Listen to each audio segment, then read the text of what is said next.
Hello everyone. In this video, we are going to discuss about the concept of EOQ.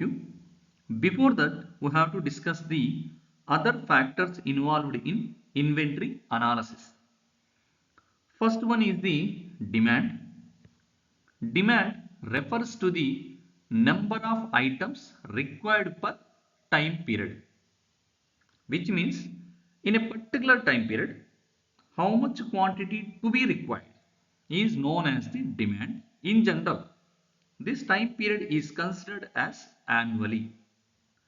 It may be known exactly in terms of probabilities or may be completely unknown, which means I expected 1000 units are required for next coming 3 months. It is known as exact value we know for the demand.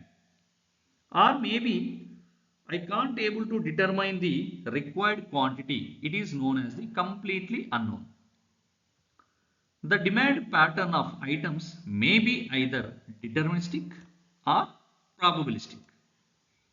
Problems in which the demand is known and fixed are called the deterministic problems. So in deterministic problem, demand is known and fixed. Whereas those problems in which the demand is assumed to be a random variable are called the probabilistic problems. So deterministic problems mean demand is known and fixed. Probabilistic problems mean demand is assumed to be a random variable. It is varying. In case of deterministic demands, it is assumed that quantities needed over a subsequent periods of time are known exactly. However, the known demand may be fixed or variable with respect to time. If the demand is known and it is fixed, we are calling as the static demands. Or maybe we know the demand, but this demand is varying with respect to time, we are calling as the dynamic demands. Probabilistic demands occur when the demand over a certain period of time is not known with certainty, but it is described by a known probability distribution. Probabilistic demand may be either stationary or non-stationary over a period of time. So next we have to see the lead time.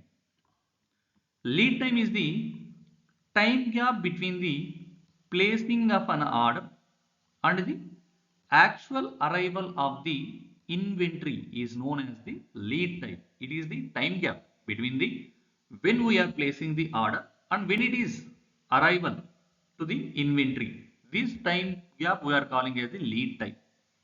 In general, the lead time may be deterministic or may be probabilistic. Sometimes maybe this lead time we will have to expect exactly, maybe within 5 days it will be reached. Or maybe sometimes we are randomly, we can't able to expect exact value. That is we have to calling as the lead time is the probabilistic. Next one is the amount delivered. The supply of goods may be instantaneous or spread over a period of time. For example, I ordered the 1000 kgs, then it will be reached the particular time period exactly total amount it will be delivered, or maybe sometimes to deliver that particular 1000 kgs it will take the certain time.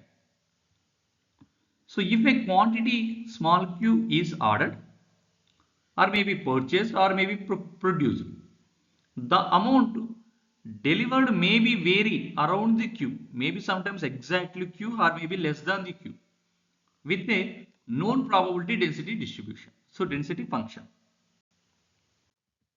So next I have to see the order cycle. Order cycle is the time period between the placement of two successive orders is referred to an order cycle. It is a cycle. Continuously we are repeating this order, that is we are calling it the order cycle. Time period between the placement of two successive orders is referred to a order cycle. It may be created on the basis of the following two types. First one is the continuous review. So how we are going to order me? By the continuous review. The record of the inventory level is checked continuously until a certain lower limit. So continuously we are going for the inspection. So when it is reached at a particular lower order, then have to go for the order. So is reached, that certain lower limit is reached before a new order is placed. So in continuous review system, we have to check the continuously inspection is required to determine the lower level. When it is reached the lower level, then have to go for the order. This is often known as a two-bin system. Second one is the periodic review. In this, inventory levels are reviewed at equal time intervals and orders are placed at such intervals, which mean maybe 2 weeks one, 3 weeks one. Regularly with respect to the time period, we have to check the for lower limit of the quantity. The quantity order each time depends on the availability of inventory level at the time of the review. Next we have to see the reorder level.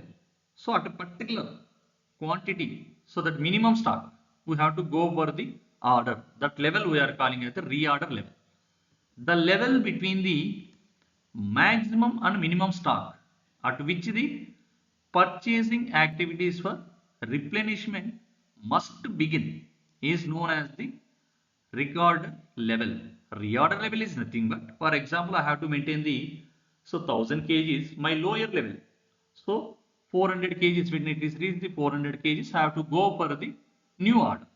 That 400 kgs we are saying that one the recorder level.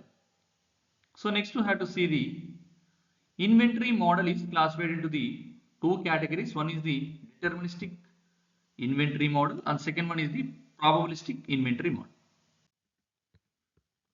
So next we have to see the replenishment order size decisions and the concept of EOQ.